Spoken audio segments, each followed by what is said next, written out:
बहुत पुराने समय की बात है। एक राज्य में एक राजा राज्य करता था। उस राजा को ज्ञान अर्जन का बड़ा शौक था। उसने अभी तक लगभग सभी प्रकार के धर्म ग्रंथों, वेदों, पुराणों व उपनिषदों का अध्ययन कर चुका था। फिर भी राजा के मन को वह शांति, वह सुकून नहीं मिल पाया था जो वह चाहता था। राजा चाहता था कि कोई एक ऐसा सूत्र होता जिसमें जीवन जीने की एक सीख होती जो हर तरह से हर समय में फिट बैठती। यानी कि वह सूत्र दुख की घड़ी में भी काम आता और सुख की घड़ी में भी। पर सूत्र एक ही हो, ऐसा सूत्र जो आज भी काम आ सके और 100 साल बाद भी, जो आज भी तर्कसंगत हो और भविष्य में भी तर्कसंगत ही बना रहे। पर ऐसा सूत्र मिलेगा कैसे? स्वयं राजा को भी अभी तक इतना सारा ज्ञान अर्जन करने के बाद भी ऐसा कोई सूत्र नहीं मिल पाया था। इधर कई दिनों से राजा को नींद नहीं आ रही थी। कारण था वही सूत्र जो कि राजा पाना चाहता था, पर उसे वह मिल नहीं पा रहा था।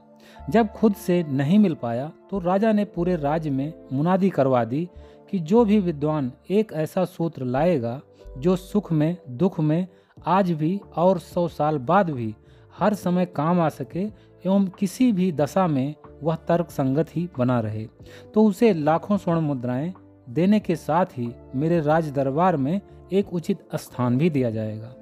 राजा ने अपने सभी मंत्रियों को भी ऐसा सूत्र ढूंढ निकालने का आदेश दे दिया। सभी मंत्री और उस राज्य के कई सारे विद्वान उस सूत्र को ढूंढने में संलग्न हो गए। कई सारे मंत्री, कई सारे विद्वान कई महीनों तक देशों विदेशों की पुस्तकों, धर्म ग्रंथों आदि की खाक छानते रहे। फिर भी किसी को ऐसा कोई सूत्र प्राप्त नहीं हो सका जो हर क्षण, हर समय, हर शताब्दी में तर्क संगत ही बना रहे।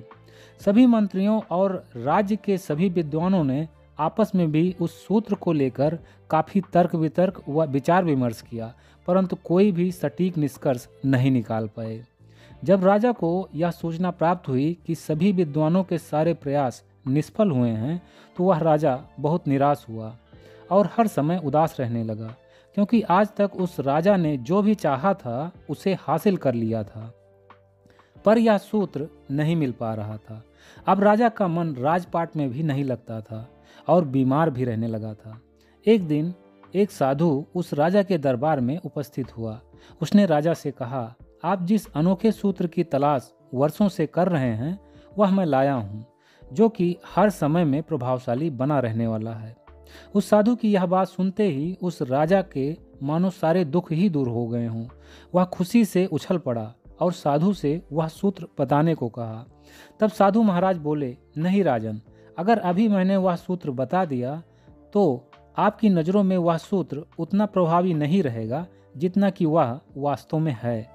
मैं वह सूत्र तो दे दूंगा, पर मेरी एक शर्त भी है कि जब तक किसी घोर विपत्ति में नहीं फंसना तब तक उस सूत्र को खोलकर मत पढ़ना। राजा ने कहा, ठीक है, मुझे आपकी शर्त मंजूर है। तब उस साधु ने एक अंगूठी देते हुए कहा, वह सूत्र इसी अंगूठी के अंदर है, परंतु ध्यान रहे, इसे तभी पढ़ना जब जीवन में घनघोर अंधेरा लगने लगे, चारों तरफ दुख ही दुख प्रतीत हो, जीवन जीने की आस खत्म हो चुकी हो, घोर निराशा हताशा से ग्रसित हो चुके हो, तभी इसे पढ़ना। तब मेरा यह सूत्र तुम्हें जीवन जीने की कला सिखा देगा, तुम्हें हिम्मत देगा, खुशी देगा, शांति देगा, सुकून देगा। तुम्हारी सारी परेशानी, सारी चिंताएं पल भर में ही दूर हो जाएंगी। साधु की यह सारी बात सुनते ही राजा भाव विभोर हो गया।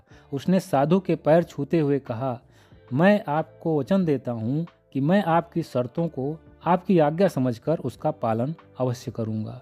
वह साधु राजा को वह अनोखे सूत्र वाली अंगूठी देकर चला गया।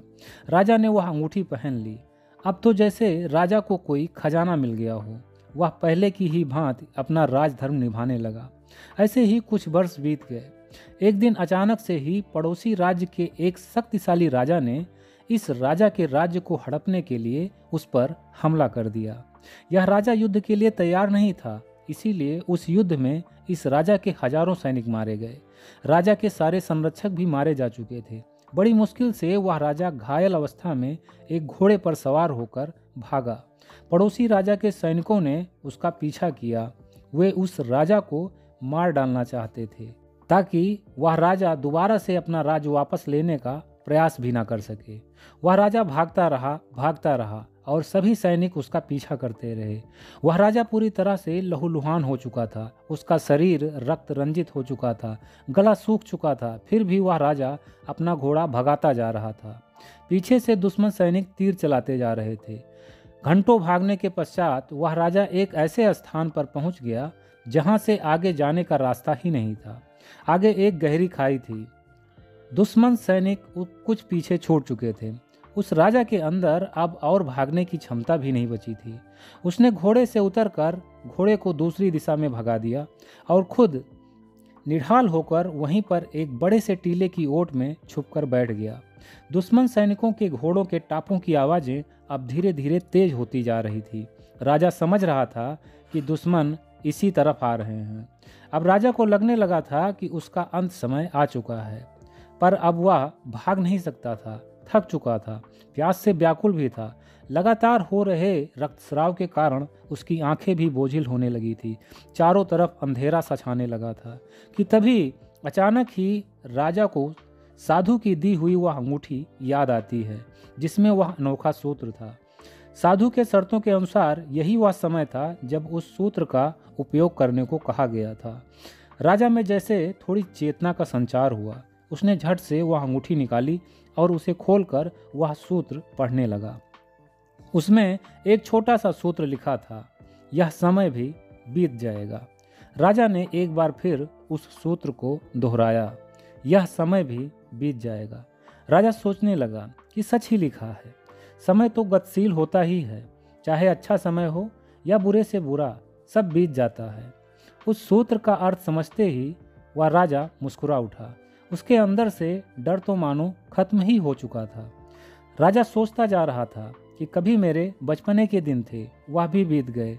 जवानी के दिन थे, वह भी बीत गए। राजपाट संभाला, ऐशो आराम किए, मेहनत की, सेवा की, कितने सारे सुख दुख देखे, सब आखिर बीत ही तो गया ना। ऐसे ही आज का यह दिन भी बीत ही जाएगा। दुश्मन सैनिकों के घोड़ों की टापें काफ़ी तेज सुनाई देने लगी थी, पर अब राजा को जैसे उनकी कोई फिक्र ही नहीं थी। दुश्मन सैनिक काफ़ी नज़दीक तक आए, पर टीले के ओट में बैठे राजा को नहीं देख पाए और आगे गहरी खाई को देखकर वापस लौट गए। वह राजा काफ़ी देर तक वहीं बैठा रहा, फिर अंधेरा होने के बाद वापस आया और एक गरीब व्यक्ति के यहाँ शरण ली। अब वह राजा गुप्त रूप से अपनी सेना तैयार करने लगा। हर दिन उसकी नज़र जब भी उस अंगूठी पर पड़ती तो उसे वह सूत्र याद आ जाता, यह वक्त भी बीत जाएगा। सूत्र से राजा के अंदर जैसे नई शक्ति का संचार हो जाता। वह हर बीतते दिन के साथ गुप्त रूप से अपनी सेना को मजबूत करता जा रहा था। कुछ ही महीनों में उसने एक बड़ी सेना तैयार कर ली, अस्त्र शस्त्र जुटा लिए। जब वह राजा पूरी तरह से युद्ध लड़ने के लिए तैयार हो गया, तब उसने अपने कुछ गुप्तचरों को उस दुश्मन राजा की स्थिति जानने के लिए भेजा। गुप्तचरों ने वापस आकर बताया कि वह दुश्मन राजा जो हमारे राज्य पर कब्जा जमा कर बैठा है, इस समय वह निश्चिंत होकर भोग विलासता व मदिरा पान में मशगूल है। गुप्तचरों की बातें सुनकर राजा मुस्कुराया और उसी अंगूठी की तरफ देखते हुए कहा, उसके यह सुख के दिन भी बीत जाएंगे और हमारे यह दुख के दिन भी बीत जाएंगे। उस राजा ने उसी रात दुश्मन राजा पर हमला करने की गुप्त योजना बनाई और आधी रात को ही उस पर हमला कर दिया। हमले से बेखबर नशे में चूर उस दुश्मन राजा को संभलने का समय ही नहीं मिल पाया और अंततः यह राजा एक बार फिर अपने राज सिंहासन पर आसीन हो गया।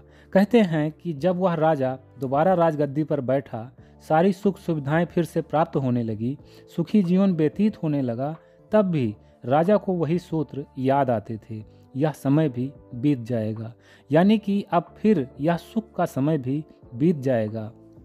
राजा ने उसी सूत्र को ध्यान में रखते हुए अपने हर एक दिन का, अपने समय का सही इस्तेमाल किया और अपने राज्य की प्रजा के हित में कई ऐतिहासिक कार्य किए और करता ही गया। उसके इस प्रकार के कार्यों से उसके राज्य की जनता भाव विभोर हो उठी और उस राजा का गुणगान करने लगी, जिससे उस राजा की ख्याति दूर दूर के राज्यों तक फैल गई। एक छोटे से सूत्र ने उस राजा के सोचने समझने के तरीकों और यहाँ तक कि उसके पूरे जीवन को भी बदल कर रख दिया था। हम सभी को भी यह सूत्र याद रखना चाहिए, यह समय भी बीत जाएगा। ओके फ्रेंड्स, तो हंसते रहिए, मुस्कुराते रहिए, हर दिन कुछ अच्छा सीखते और सिखाते रहिए। मैं मिलता हूँ नेक्स्ट वीडियो में एक नई मोटिवेशनल स्टोरी के साथ। तब तक के लिए take care, wish you all the best, bye bye.